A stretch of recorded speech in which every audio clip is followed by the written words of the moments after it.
Hello guys, आप सभी का स्वागत है मेरे इस यूट्यूब चैनल पर जिसका नाम है मिस्टर मैक। और आज की class Hindi a unit 3 chapter 2 देवदारू। तो उससे पहले मैं आपको कुछ बातें बता दूं, क्योंकि कुछ बच्चों का यही सोच होता है कि सर जो है DU SOL की PDF से पढ़ा रहे हैं और अपनी तरफ से कोई नोट्स नहीं बता रहे। तो उसकी देखो यार, वजह एक ये है कि मैं पहले ये सोचता हूँ कि बच्चों को ये दिमाग में डाउट ना रहे कि मैं कुछ अलग से करा रहा हूँ या आउट ऑफ सिलेबस करा रहा हूँ। जो करा रहा हूँ मैं आपकी बुक से करा रहा हूँ। आप SOL की क्लासेस भी लेंगे तो आपको वहाँ पे जाकर यही चीज़ें पढ़नी पड़ेंगी। तो अगर आपके पास बुक नहीं है और अगर आपको पता नहीं है कि हमें क्या पढ़ना है, तो आप इस वीडियो से आप ये कंफर्म कर सकते हैं कि हाँ जी, हमारे सिलेबस में यही चीज़ें हैं और हमें यही पढ़ना है। अदरवाइज़ मुझे कोई शौक़ नहीं है कि मैं SOL की बुक से पढ़ाऊँ। मेरा मेन मोटिव यही होता है कि दूर के बच्चों को ये ना रहे कि सर जो है आउट ऑफ सिलेबस पढ़ा रहे हैं। जो आपके चैप्टर में जो जो बातें लिखी गई हैं वो सारी चीज़ें मैं यहाँ पे कवर कराता हूँ। बस उस चीज़ों को हाईलाइट कर देता हूँ और आपको थोड़ा समझ में आ जाए। बाकी आपको ठीक लगे तो अच्छा, ना ठीक लगे तो भाई कौन सा मैंने आपको ज़बरदस्ती कहा है। तो जैसा कि ये जो चैप्टर है आपका देवदारू का, ये जो आपका चैप्टर है देवदारू, जिसे लिखा है हमारे बहुत ही विद्वान लेखक ने, जिनका नाम है हज़ारी प्रसाद त्रिवेदी। तो इनका लेखक का जीवन परिचय ज़रूर पूछता है, तो थोड़ा सा आपने इसमें ध्यान रखना है कि हमारे हज़ारी प्रसाद जी का जो जन्म है वो 1907 में बलिया ज़िले उत्तर प्रदेश के ग्राम ओजवलिया में हुआ था। उन्होंने काशी हिंदू विश्वनाथ से ज्योतिषी एवं संस्कृत की उच्च शिक्षा प्राप्त की। शिक्षा प्राप्ति के बाद सन 1930 से 50 तक वह शांति निकेतन विश्व भारती के हिंदी के अध्यक्ष पद पर कार्य करते रहे। फिर सन 1950 से 60 तक वह काशी हिंदू विश्वविद्यालय के हिंदी विभाग के अध्यक्ष रहे। तो कहीं ना कहीं इनकी, अगर आप देखो कि कहीं ना कहीं उस टाइम पर ही इनकी जो पोस्ट और इनकी जो थे पढ़ने की, कहीं ना कहीं वो ज़्यादा ही थी। फिर बाद में देखिए वो कह रहे हैं कि पंजाब विश्वविद्यालय, फिर चंडीगढ़ में अध्यक्ष एवं प्रोफेसर के पद पर रहे। और उसके बाद नेक्स्ट वो कह रहे हैं कि इसके पश्चात उन्होंने काशी हिंदू विश्वविद्यालय कुल निदेशक और उत्तर प्रदेश हिंदी संस्थान के उपाध्यक्ष पद पर कार्यभार संभाला। तो बात करें इनका, एक तो ये हो गया। अगर आप जीवन परिचय के अगर थोड़ा सा और लिखना चाहो तो उनकी विचारधारा एवं व्यक्तित्व के बारे में भी आप लिख सकते हो, उसी में जीवन परिचय में भी आप लिख सकते हो। तो आचार्य त्रिवेदी के समस्त साहित्य में एक विशिष्ट संस्कृति और गरिमा तथा उदार और दृष्टि का प्रसार दिखाई देता है। यानी वो आप इस तरीके से देखो कि एक प्रॉपर संस्कृति व्यक्ति, और हिंदी में वो सारी चीज़ें आज के टाइम में देख रहे हो इंग्लिश के जो जेंटलमैन इसमें कहते हैं, तो समझ लीजिए हिंदी के जेंटलमैन थे जिनका स्वभाव गरिमा और उदारीकरण यानी बहुत ही नम्र था, मानवतावादी था। ठीक है ना, वो एक दूसरे से क्या होता है ना कि कोई भी घृणा टाइप की कोई चीज़ ही नहीं। वह मनुष्य को साहित्य एवं सर्वोपरि लक्ष्य घोषित करते थे। मनुष्य के विचारों को सही दिशा देने का काम उनका था। सहज थे, गुस्सा ज़्यादा नहीं करते थे। सहज का मतलब वो एक तरीके से ज़्यादा गुस्सा वाले नहीं थे कि थोड़े सी चीज़ों पे भड़कना, वो नहीं। और उसके बाद आगे अगर हम देखें अपने साहित्यकार के दायित्व का उल्लेखन करते हुए इनके कुछ वो भी देख लेते हैं कि इन्होंने क्या क्या चीज़ लिखा है। तो प्लीज़ एक बार आप इनको पढ़ लेना प्रॉपर तरीके से। स्क्रीनशॉट लेके ही पढ़ लोगे तो बहुत बढ़िया है, क्योंकि पढ़ने में क्या होगा ना, आपको एक बार पढ़ोगे और फिर उसके बाद एक दो बार आप रिवाइड कर लो, आपका काम बन जाएगा। इनका जीवन परिचय के बाद इनकी कुछ रचनाएं हैं, जो कि देखिए कि सूर साहित्य एक ग्रंथ इनका था। ठीक है, आगे उन्होंने और भी चीज़ें लिखी जिनको हम ये हिंदी साहित्य का आदिकाल और साहित्य का मर्म, उपन्यास भी इनके बहुत अच्छे थे। बाण भट्ट की आत्मकथा, चारू, ये हमने पहले भी कहीं पढ़ा है हिंदी के चैप्टर में। पुनर्वरवा अनामदास का पोथा, और ये कुछ उपन्यास हैं हमारे त्रिवेदी जी के। तो ये कुछ उनमें से ही एक जो है, और ये कुछ निबंध भी हैं यहाँ पे। एक दो निबंध आप यहाँ से अपनी कॉपी में नोट बना लीजिए, 2-3 पॉइंट आप लिख सकते हैं कि कौन कौन से इनके निबंध थे। इससे क्या होगा, आपका जो है ना लिखने की जो स्पीड होगी, या लिखना थोड़ा सा भर भर के आप लिख सकते हो। अब आते हैं अपने, आप ये भी पढ़ लेना, विवेचन शैली और वर्णनात्मक शैली, इसके बारे में। अगर वो चैप्टर हमने कंप्लीट कर लिया तो ऑब्वियसली हम इसके बारे में ज़रूर पढ़ेंगे। तो ये आपका निबंध का सार आरंभ होता है, जिसका नाम देवदारू है। तो इसमें ऐसा क्या चीज़ है जिसमें हमें प्रॉपर पढ़ना है? तो कह रहा है, निबंध का आरंभ देवदारू के नाम की प्राचीनता से हुआ है। त्रिवेदी जी इसे कालिदास और महाभारत से भी पुराना स्वीकार करते हैं। मतलब आप समझ सकते हैं कि ये जो देवदारू है, ये आपका महाभारत और रामायण इन दोनों के से परे, मतलब परे मैं ही कहूँ कि इससे भी पहले के लिखे हुए, जिसमें एक छंद है, लय है, और काव्यात्मक है, और प्राणों के आवेग और उल्लासमय अभिव्यक्ति है। तो इसलिए वह देवताओं का भी प्रिय रहा है। शिव ने तो देवदारू के छाया में ही समाधि ली। उसके बाद लेखक इसका कारण बताता है कि शायद इसीलिए कि देवदारू की अर्थातीत छंद है, प्राणों का उल्लास नर्तन जड़ शक्ति के दुराकर्षण को पराभूत करके विलय व्योम व्यार करता है। तो चलिए हम कुछ पॉइंट देखते हैं जहाँ पर आपको ये सारी चीज़ें मिलती हैं।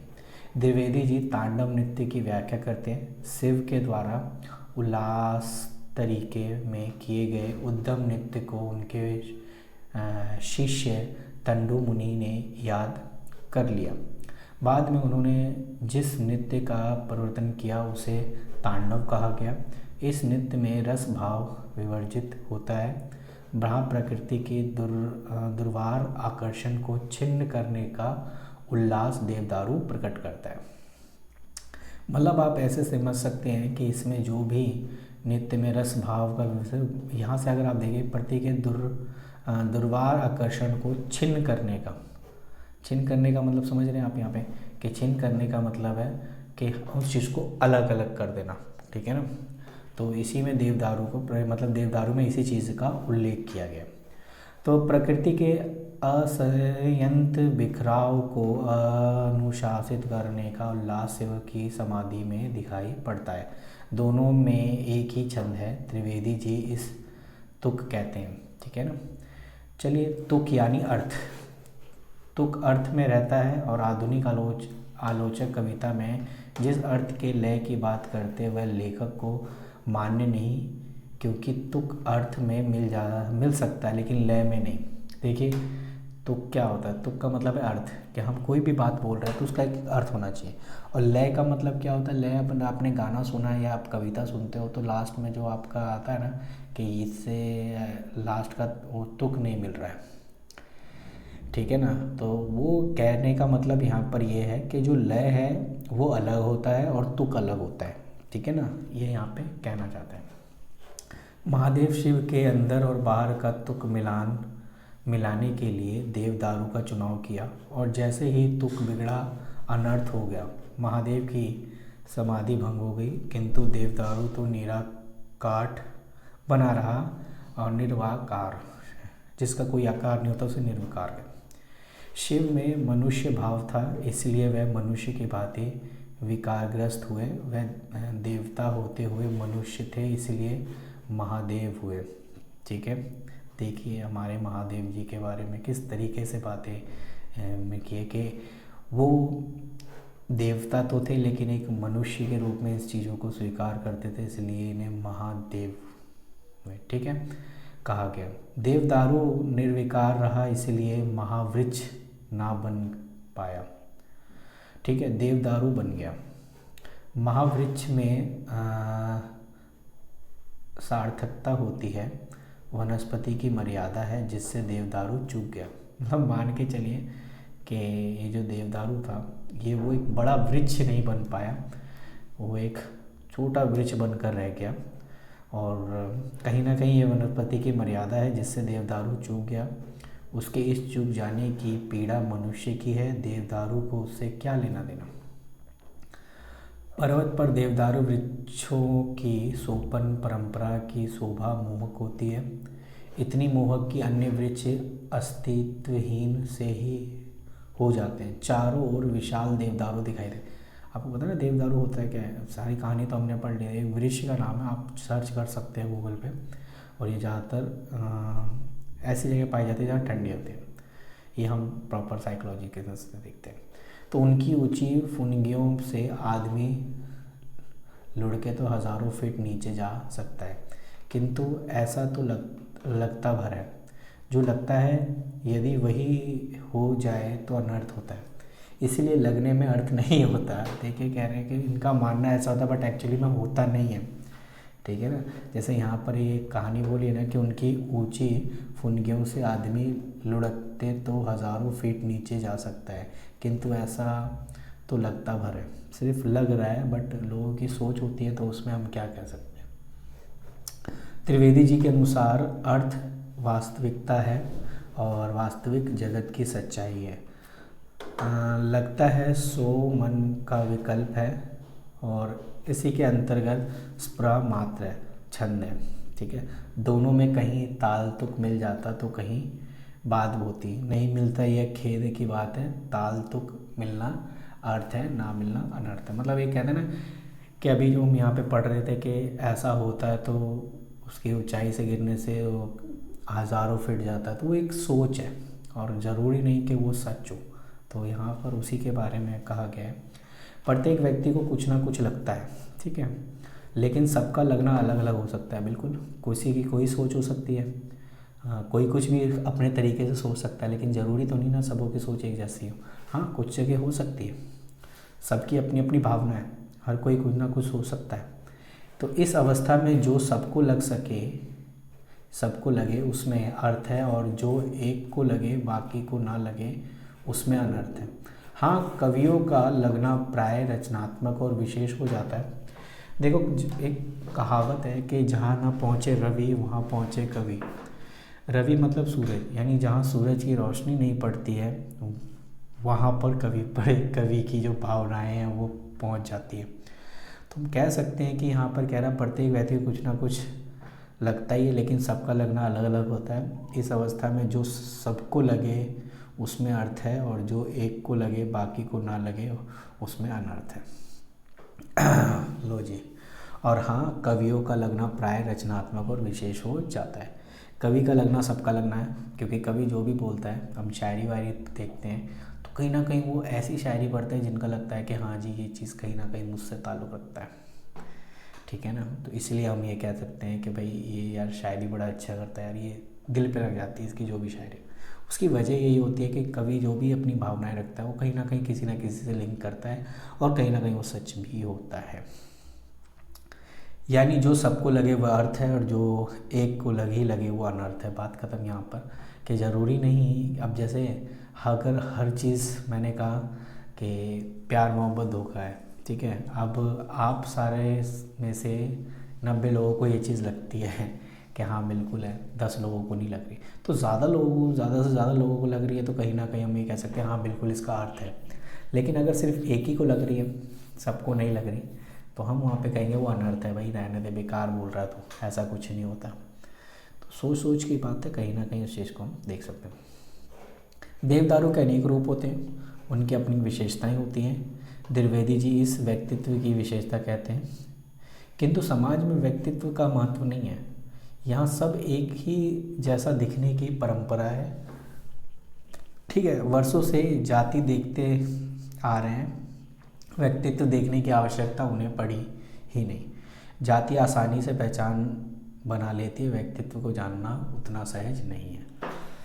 हम कहीं ना कहीं देखते हैं कि आज भी हम देख रहे हैं कहीं ना कहीं जाति के नाम से कुछ ज़्यादा ही हम सारे उस चीज़ को देख रहे हैं। लेकिन एक होता है ना अंदर के भाव को समझना, ये कहते हैं ना यार ये अंदर कितना अच्छा है, यानी उसके रहन सहन उसके बर्ताव से ही पता चल जाता। लेकिन हम कहीं ना कहीं जाति को ऊपर रखते हैं कि यार ये मेरी जाति का है तो मैं इसके साथ रहूँगा, वो मेरी जाति का नहीं है, वो नीच जाति का है, मैं उससे तो बोलूँगा ही नहीं। तो ये जो है ना कहीं उसी चीज़ों को यहाँ पर दिखा रहा। फिर कह रहा है देवदारू सुंदर होता है, सुंदर प्राय सामान्य अर्थ में ही प्रयोग होता है, किंतु सौंदर्य की कौन सी विशेषता हृदय में उल्लास पैदा करती है उस अनुभव से गुजरने वाले व्यक्ति को ही ज्ञात होती है। सामान्य व्यक्ति इस अनुभव के उल्लास से तरंगित मात्र होते हैं। देखो देवदारू सुंदर है, तो सुंदर का सामान्य अर्थ है एक तरह से सुंदर है। सौंदर्य कौन सी विशेषता हृदय में उल्लास पैदा करते हैं, कि अगर सौंदर्य भी होता तो कौन सा वो हमारे हृदय को एक तरीके से खुशी जाहिर करवाता। तो निबंध के अंतिम हिस्से में लेखक देवदारू के अभिजात्य का उल्लेख करता है। देवदारू शानदार वृक्ष है, लो जी मिल गया, जिसके बार बार कंपित होने में एक प्रकार की मस्ती है। यह मस्ती युग युगांतर की संचित अनुभूति की मस्ती है। और युग बदला, वनस्पतियों में अनेकों ने पर्वत छोड़ा और मैदान की शरण ली, लेकिन देवदारू पहाड़ पर ही रहा। तो अगर मैं आपको देवदारू के पेड़ के बारे में बताऊं तो ये कहीं ना कहीं पहाड़ पर ही है। कोई समझौता नहीं किया, हजारों वर्ष का उतार चढ़ाव का भोगी यह वृक्ष अपने पूरे व्यक्तित्व के साथ गरिमा युक्त मस्ती में आज भी झूम रहा है। तो अगर आपको देवदारू का वृक्ष देखना है, अगर आपको देखना, चलो मैं एक बार इसको सर्च करके देख ही लेते हैं कि भाई आखिर ये दिखता कैसे आप ही के सामने। चलिए ये हमने सर्च किया, देवदास पहले आ रहा है।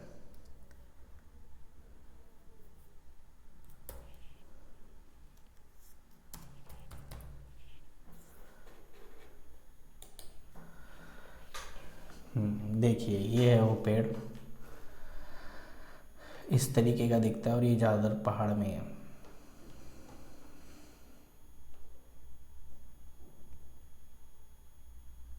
ये देवदार का पेड़ है आपका, और ये पहाड़ों साइड में ही होते हैं। तो आप इसे देख सकते हैं किस तरीके का ये पहाड़ है। ये यहाँ पे आप देखिए इसकी लंबाई इस तरीके से। वो ये कह रहा था कि अगर इसके तने पे अगर हम छुएं तो कहीं ना कहीं बहुत ज़्यादा इफ़ेक्ट कर सकता है। तो अपने उस मुद्दे पे आते हैं। तो खैर यही कुछ पॉइंट्स थे जिनके बारे में हमें यहाँ पे पढ़ना था। एक बार और कुछ देख लेते हैं। तो जैसा कि आपने देखा कि इस स्टोरी में कुछ ना कुछ तो था। तो याद रखना जब भी कोई लेखक अपनी कहानी या कोई भी कुछ लिखता है तो कहीं ना कहीं उससे रिलेटेड होता है। तो इस निबंध के साथ एक विशेष संदर्भ जुड़ा हुआ है। काशी विश्वविद्यालय हिंदी विभाग के अध्यक्ष पर पद से द्विवेदी जी को कुछ तकनीकी आरोप लगाकर मुक्त कर दिया गया था। ठीक है, तब ये चल जाए थोड़ा सा। तो देखो ये मैं कुछ हाईलाइट आपको कर रहा हूँ कि इस निबंध के साथ एक विशेष जुड़ा है। जब उनको उनकी पोस्ट से हटा दिया गया, मुक्त कर दिया गया, तब उन्होंने जो लिख लास्ट की लाइन बदल गया कि ज़माना बदलता रहा, अनेक वृक्षों और लताओं के वातावरण ने समझौता किया, कितने ही मैदान में जा बसे और खासी प्रतिष्ठा प्राप्त की, लेकिन देवदारू है कि नीचे नहीं उतरा। ठीक है, वो पहाड़ों में ही रहा। तो कहीं ना कहीं वो इस बात को ज़रूर बता रहे हैं कि देखिए कुछ भी परिस्थितियाँ आई लेकिन वो झुके नहीं। वो सच थे तो सच ही थे। तकनीकी कारण कुछ भी हो सकता था, अगर उनकी गलती होती वो ज़रूर उस चीज़ को मान लेते, लेकिन वो सिस्टम के आगे झुके नहीं, ये कह सकते हैं। तो कोई ना कोई लेखक कुछ ना कुछ कहीं ना कहीं परंपरा के हिसाब से कहता है। तो वही कह रहा है द्विवेदी जी ने देवदारू और देवदारू वृक्षों की सोपान परंपरा को देखा, इतिहास पुराण साहित्य के अध्ययन से बनाया उनका पंडित मन और प्रकृति तथा जीवन के, ठीक है, इतिहास पुराण से इधर घटनाओं को गहराई से देखने वाली दृष्टि का अनुभव संयोग घटित करता है। तो कहीं ना कहीं कालिदास के साहित्य में देवदारू का उल्लेख द्विवेदी जी के लिए एक सजीव विश्व घटना की तरह प्रस्तुत हो गया। तो कहीं ना कहीं जो देवदारू के बारे में जो कहानी लिखी गई थी वो कालिदास जी ने पहले लिखी थी, उन्हीं से प्रेरित होकर त्रिवेदी जी ने इसको जो है निबंध के रूप में लिखा। तो कालिदास से भी पुराना, महाभारत से भी पुराना, सीधे ऊपर की ओर उठता है और इतना ऊपर कि पास वाली चोटी के भी ऊपर उठ जाता है, एकदम दुलोक को भेद करने वाले लालसा से। नीचे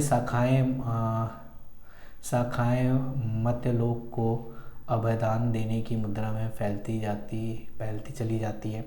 मानो कह रही हो कि भय नहीं मैं जो हूँ। तो देवदारू वृक्ष की शाखा, टहनियाँ और कटीली पत्तियों के लयदार रूप को उन्होंने छंद और लय की तरह अनुभव किया और आकाश की ओर की उन्मुखता को पृथ्वी के गुणवत्ता से जड़ वेग को भेद कर प्राण के चेतन गति का उल्लास के रूप में अनुभव किया। तो कहीं ना कहीं उन्होंने जो भी बातें अपनी लिखी वो इसी चीज़ को अनुभव करती है। बाकी इसमें और भी कहानी हो सकती है तो इसमें बहुत सारी चीज़ें लिखी हुई कि महादेव इसलिए थे, कहाँ से इस कहानी को हम यहाँ बना शिव देव, यहाँ से आप देख सकते हो कि शिव देवताओं में महादेव इसलिए थे कि जहाँ आंखें झुकनी चाहिए वहाँ उनकी आंखें झुकती थी, जहाँ टकटकी बंधनी चाहिए वहाँ बंध जाती थी, ऐसा विकार उनमें उठता था। तो देखिए कैसे हमारे महादेव जी के बारे में बहुत ही अच्छी बातें लिखी गई है कि क्यों उन्हें महादेव कहते थे, देवों के देव। तो ये बात आपको भी अच्छी लगी होगी। वह देवताओं में मनुष्य थे, इसलिए द्विवेदी जी ने उन्हें मनुष्य भाव को केंद्रीय मानकर शिव को महादेव की संज्ञा दी। पार्वती जब वसंत पुष्पों के आमरण से सजी हुई संचारणी पल्लविनी लता की भांति उनके सामने आई तो उनमें बिंब फल के समान अधरोध वाले मोहक मुख पर उनकी टटकरी बंधी गई। फिर उनकी आंखें झुकी भी, वह मनुष्य के समान विकारग्रस्त भी हुए। ठीक है, तो देवदार वृक्ष की सोपन परंपरा को देखकर उसकी सबसे ऊंची पुनगियों पर यदि कोई लुढ़का दे तो हज़ारों फीट नीचे तक जा सकता है ऐसा लगता है, लेकिन सचमुच कोई लुढ़क जाए तो अनर्थ हो सकता है। यानी लगना और वास्तविकता दोनों में तुक ना हो तो अनर्थ है। देखिए जैसे अभी मैंने आपको जब इसके पेड़ के बारे में बताया, तो अगर किसी को सबसे ऊपर से यहाँ से अगर मैं फ़ोटो को देखूं तो इसमें अगर आप देखोगे कि अगर मैं इसको यहाँ से किसी को गिरा दूँ तो भाई हाथ पैर तो टूट भी सकते हैं और नहीं भी टूट सकते हैं, मर सकता है और नहीं भी मर सकता है। ये तो सोच की बात है, ठीक है ना। तो वही चीज़ यहाँ पर वो इसमें कह रहा है कि ज़रूरी नहीं है कि ऐसा कुछ हो। हाँ, ये हो सकता है कि उसकी फुनगियों पर लौटकर हज़ारों फीट नीचे तक जा सकता है, न्यास पर ऐसा लगता ही भर है। भगवान ना करे कोई सचमुच लुढ़का दे और हड्डी पसली चूर हो जाए। जो कुछ लगता है वो सचमुच हो जाए तो अनर्थ हो जाए। अब इस लगना को लेकर द्विवेदी जी ने चिंत की उड़ान फिर आगे बढ़ी और यदि एक व्यक्ति को जैसा लगता है और औरों के लगने से मेल ना खाए तो अहंकार और मेल खा जाए तो अर्थ होता है। देखिए कितनी बड़ी बात बोले कि भाई कि अगर मैं जो बोल रहा हूँ और सारे बातें उससे सहमत है तो कहीं ना कहीं मेरे अंदर अहंकार आ जाता है, और अगर ना हो तो फिर वो अर्थ होता है। तो कहीं ना कहीं देखिए कितनी बड़ी बातें बोल रहे हैं। और ऐसा भी है कि अगर आप किसी को कोई बातें बोल रहे हो और सारी बातें आपके मान रहे हैं लोग, सहमति हो रहे हैं आपसे, तो कहीं ना कहीं आपके अंदर भी अहंकार आ जाएगा, यार लोग मेरी सारी बातें मानते हैं, लोग मेरी इज्जत करते हैं, ये है वो है फलाना ढिंका, ये सारी चीज़ें आपके अंदर हो जाएंगी। वही अगर आपकी बात ना हो तो फिर वो अर्थ ही रह जाता है। तो इसमें मेन चीज़ है कि इस निबंध में द्विवेदी जी ने देवदारू को एक अंधविश्वास से जुड़ा हुआ भी चित्रित किया है। उन्होंने अपने गाँव के एक पंडित जी का उल्लेख किया है जो देवदारू की लकड़ी और गायत्री मंत्र से भूत भगाते थे। उन्होंने गांव के मुंडकट्टे भूत को देवदारू की लकड़ी से भगाया था। द्विवेदी जी ने कहा है कि मैं तो देवदारों के जंगल में भी बैठा हूँ, भूतों की तरह आदमियों में भी मुंडकते होते हैं। जब मुंड ही नहीं तो दिमाग कहाँ से होगा। उनका कहना है कि क्या मैं ऐसे मुंडकट्टों को पराभूत कर सकता हूँ। यह अंश स्वार्थी या शक्तिशाली किंतु बुद्धिहीन लोगों से घिरे एक रचनाकार की याचना की व्यंजना है। किंतु इस घटना को द्विवेदी जी ने मिथकीय अर्थ यानी आलोक से प्रकाशित कर दिया है। देवदारू मन की भांति दूर कर देने वाला प्रतीक हो सब उठता है जो श्रद्धा से भर जाता है। संभवतः इसलिए भी देवदारू देवताओं और महादेव का प्रिय दुलार है। और द्विवेदी जी उन्हें सचेत होकर कहते हैं कि इसे विद्वान लोग लेखक की गप मानेंगे, किंतु इस गप को उन्होंने मिथकीय व्यापार की संज्ञा दिया है। मिथकीय यानी भ्रम एक तरीके से, ठीक है ना, कि मिथकीय भाषा में अपूर्णता को भरने का प्रयास है और भाषा अर्थ बंधी होती है। अर्थ यानी ठोस वास्तविकता अर्थ के भाषा को सहारा देती है। तो ये कुछ बातें लिखी गई है और लिखने को तो इसमें बहुत सी चीज़ें लिखी गई है। तो कहीं ना कहीं मैंने जितनी भी बातें बताई हैं वो तो कहीं ना कहीं आप इसमें देख सकते हैं। देवदारू सुंदर वृक्ष से सुंदरता एक सामान्य धर्म है, लेकिन सौंदर्य को जो विशिष्ट रूप किसी हृदय में उल्लास तरंगित करता है वह कवि के शब्दों में ही व्यक्त होता है। द्विवेदी जी कहते हैं कि वह कवि नहीं है, देवदारू का उर्ध्व शिखा शोभा में हृदय में उल्लास। तो ये जितनी भी बातें लिखी हुई है उनका प्रॉपर तरीके से एक्सप्लेनेशन दे रखा है, ठीक है। तो ये कुछ पॉइंट्स थे, तो आप इसमें देख सकते हो।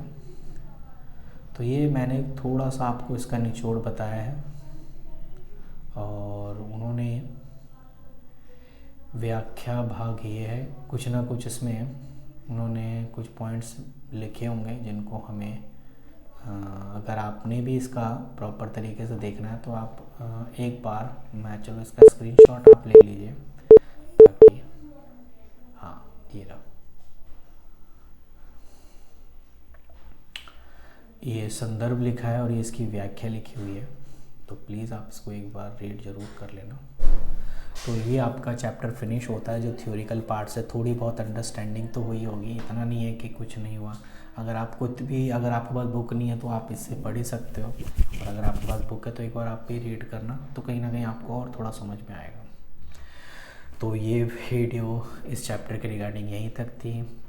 आई होप आपको ये चीज़ समझ आई होगी। आई है तो प्लीज़ आप अपने दोस्तों में भी ये चीज़ ज़रूर शेयर करें और उन्हें भी इन चीज़ का हेल्प मिले और मेरे लिए भी भला हो जाए।